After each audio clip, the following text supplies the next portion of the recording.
Why did Elisha ask for a double portion of Elijah's spirit in 2 Kings 2:9? Well, the reference to a double portion is taken from Deuteronomy 21:17. In the NIV there, it's called a double share rather than a double portion, as in 2 Kings 2:9, but double share, double portion, it's the same thing. And that was an inheritance law for Israelites living in the Promised Land. And the law was this: when a father made a will, he had to leave twice as much of everything he owned to his firstborn son as what he left to any of his other sons. And so the firstborn son had the right to be the primary person taking over everything that the father owned.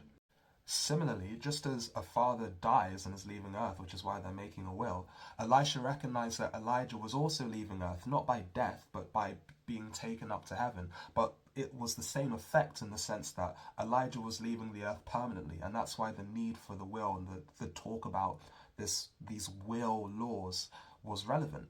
And so in this will that Elisha was thinking about, he wanted to be the spiritual firstborn son of Elijah, who he considered his spiritual father and his mentor.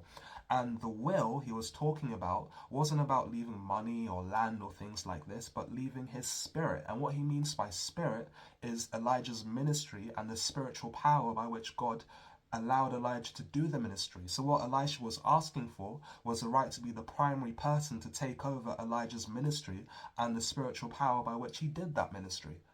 And so here we have an example of a ministry that was inherited. It was inherited by Elisha, passed down to him by Elijah. That's not to say that all ministries or even most ministries can be inherited and passed down in that way, but this one was, perhaps because of how important it was to Israel. You know, Elisha talks in verse 12 about how Elijah was essentially the chariots and the horsemen of Israel, in the sense that God's prophetic word to Israel through Elijah would warn them and protect them from certain threats that they otherwise wouldn't have had the army to guard against or even be prepared for. So,